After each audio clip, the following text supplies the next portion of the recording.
Well, hello and welcome, and I'm going to be doing a little reading through selections from Herodotus's histories. And I'm going to start, in fact, just at book one, and we'll see how far we get by way of introduction. This is aimed at people who've done at least a year of classical Greek, and so I won't be going through all the grammar, but I will be perhaps explaining some of the words, some of the idioms, and also, of course, Herodotus writes in an Ionic dialect, which is slightly different from Attic, and so I'll just explain some of the variations here as we go along. One particular thing to note is that the Ionic dialect often has an eta, where Attic would have an alpha. So, for example, in this word here, this would in Attic be historias, here it's histories. We also get various other aspects which I'll leave you to see as we go along. I'll point these out. So it begins with this very interesting introduction here. The first section is before chapter 1. It's really an introduction to the entire work. And he says, Herodotou Halikarnesios historias apodexis hede hos metic ta genomina exanthropon to chrono ex itela genetai meti ergam megala tekai thomasta tamen helesi ta de barbaroisi apodectenta aclia genetai ta tala kai dihen itn epolemesin eleloisin. So we begin here. This is the apodexis. It would be apodaxis. It's from Daiknumi. It means something like the presentation, the showing forth. So this is the presentation of the inquiry. We get our word history from this, of course, historia.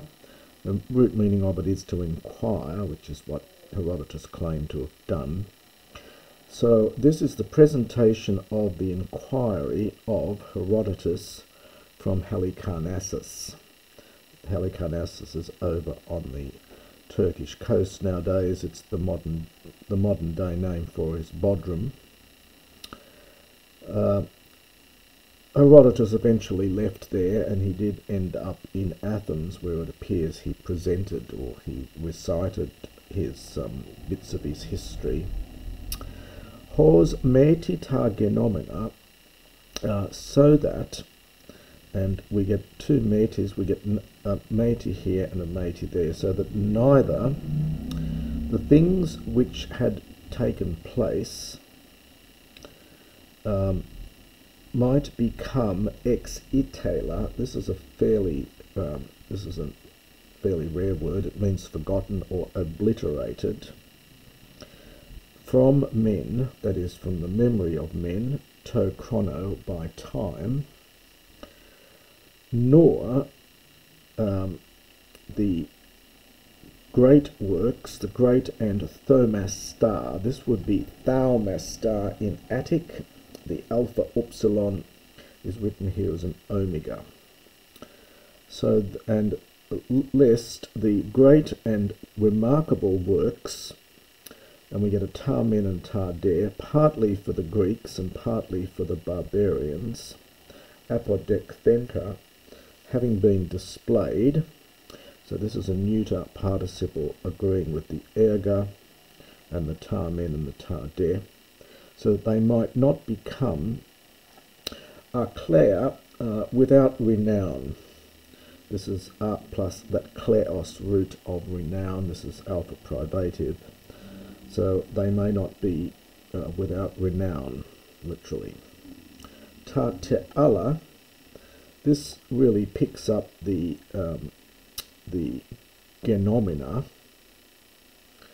and apart from all these, also on account of the reason which, on account of which cause, they made war with one another, because he's going to record, of course, the famous Persian wars between the Greeks and the Barbaroi. The barbarians, of course, were anyone who didn't speak Greek was automatically a barbarian. Chapter 1 now begins, and in fact chapters 1 to 5 try to give some story as to the origins of the antipathy between the Greeks and the Persians.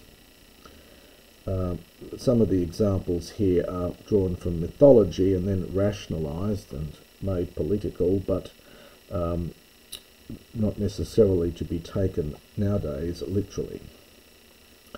Persion men nun hoi logioi phoinikas aetius vasi genestai tes diaphores. The logioi are the chroniclers, that is, the people who record things. So the chroniclers, now this is that enclitic nun, that weakened form of noon. You can see it's enclitic by the accent here. So the chroniclers of the Persians then, Farsi, they say the Persians, genestai to be, aetius, responsible, and then responsible for the diaphores, for the disagreement. Now, this Farsi is important here because it's accusative and infinitive construction that it takes, and we have to assume Farsi all the way through much of the rest of this. We're going to get lots of accusatives and infinitives, and they're all based on this Farsi. Tutus gar apotes eruthres kaliomenes thalases apikomenus epiteinditain thalasan kai ukesan tas tuton ton koron ton kai nun oikeusi autica nautiliesi macresi epithestai apo ap ageniontas de fortia Aegyptia te kai Asuria te ale, and then in brackets kore, es apic neestai kai de kai es Argos. Now a couple of things you may have noticed here. For example, we get what's called psilosis. So in Attic, the verb is afhikneomai, and because the root here is hikneomai and it aspirates this, we're getting lots of deaspirations here. This is typical of the dialect here. We're getting the same here. Apikomenos, komenus would be afikomenus in Attic. We're also getting lots of non-contraction, so it's kaleomenes would be u in Attic Greek. We'll see lots of these happening, for example, here, ekeusi. So just a couple of features. I'll mention these early in the piece and then I'll skip over them in future. So the next sentence then is, now again we have to understand Farsi, for they say that these men, apikomenus, having arrived from the Erythrea, from that which is called the Erythris Thalassa, the Red Sea, we would see this as being the sea near the Persian Gulf. Epiteinditain thalassan, to this sea, that is the Mediterranean, and that oikesantas, aorist participle here from oikeo, and having settled in this land. Now the ton, you'll often get the article for relative pronoun. So in Attic again this would be just hon, but you get an article here in Ionic. So into this land which also now they inhabit.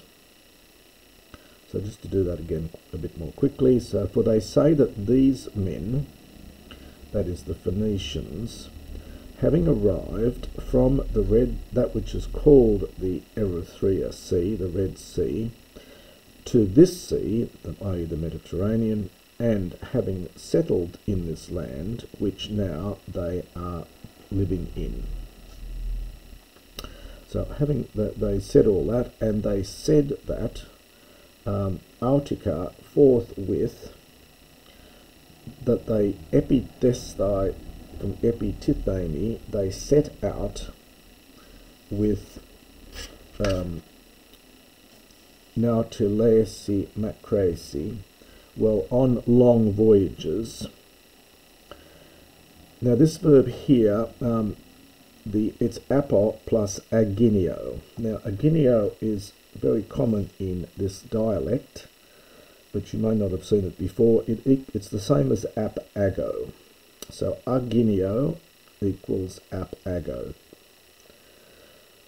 And so they said that they were bringing or carrying away fortia, this is cargo, which was Egyptian cargo and Assyrian cargo, and that they had entered into the other land. We would say into various places, but into other land. Perhaps elsewhere might be better. The article here is redundant, and that's why this is in square brackets. It's best to leave that out. And so they had arrived elsewhere. Kai de kai, a common collection of particles here, and also, in fact, understand they arrived in Argos. Tode Argos, tutonton chronon pro eki hapasi ton ente nun heladi kel leomene kore. And at this time, Argos, pro eke, literally was preeminent. So was superior to, was preeminent, was superior to all among those in the land which is now called Greece. So was preeminent, perhaps in all respects, for the Hapasi, of those people who are in the land which is now being called Hellas, now called Greece. Apikomenus de tus phoinikas es de to Argos tu to diatithestai ton photon.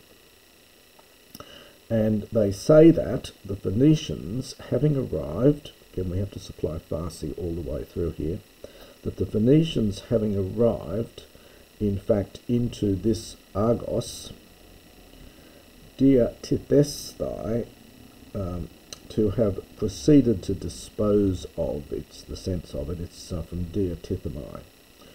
So they were selling off, they were disposing of photon, the cargo. Now we had fortia up here, now we're getting photon, it's just variatio, just variation. Greek likes doing that. No real distinction, I don't think. Pempte de a hecte hemere aphes apikonta ex empolemenon svi skedon panton elthane epitane thalasan gunaikas alas te polas kai de kai tu basileus thugatera tot de hoi unuma anai kata tau to tot kai helenes legusi iun tain inaku. So, but on the 5th or the 6th day from the day when they arrived, so 5 or 6 days after they arrived, ex e polemenon, we're getting a genitive absolute here, So when all of the, almost, in the Skedon, almost all the cargo had for them had been sold off. This is from X plus M and Polio. So when almost all of their cargo understood had been sold off, they say that many other, Greek often puts these together as a hendiadas, so many other, so it's women, many others and many. So many other women, they say, came to the sea, kaide kai, and also, is that expression again, the Thorgatera, the daughter of the king. Todehoi unima. Now that's unima for onoma. We're getting an u for the onoma in Attic Greek. And the name, they said the name was for her. So they said her name was, and then we get a little parenthesis here, katatuto, in the same way that also the Greeks say. So this is to auto. So according to the same thing. So in the same way which the Greeks say, in other words, they both agreed with this name, that her name was Iun. This is accusative from Io, the daughter of Inachus. Tautas stasas kataprumnein tes neos, oniesthai tone fortion, tone spiein thumos malista. I'll stop there because we're in a new page. These women, having stood there at the prumne of the prow, tes neos, this is genitive, it would be neos in Greek, in Attic Greek. This is the genitive of the word for ship. So these women, having stationed themselves at the prow of the ship, oni esthai is probably, well, again, you have to understand Farsi. They said that they were buying from oneomai. They said they were buying, we get a partitive genitive, of the cargo, that which was most, well, thumos, which their heart was for them, literally. We would say in English, it is said that they were buying whatever of the cargo their heart was set on. So their heart for them was, so their heart was set on. Kai tus,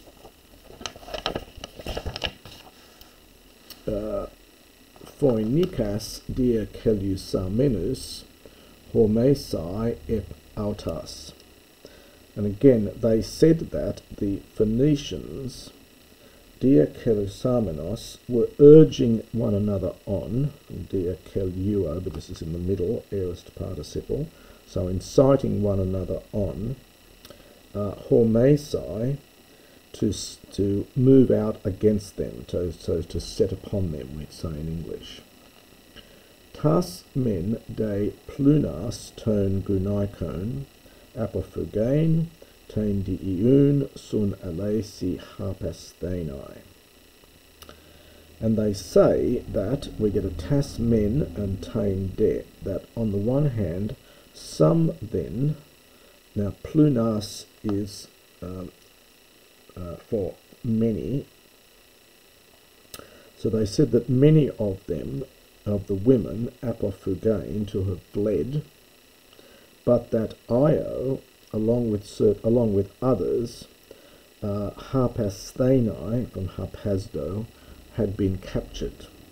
Harpazdo can mean unpleasant thing of rape, but it can also mean just to be captured here. Often used of women who are captured. Espelomenus, de esten nea oikestai apopleontas ep Aegyptu. And they said that, having placed them on board the ship,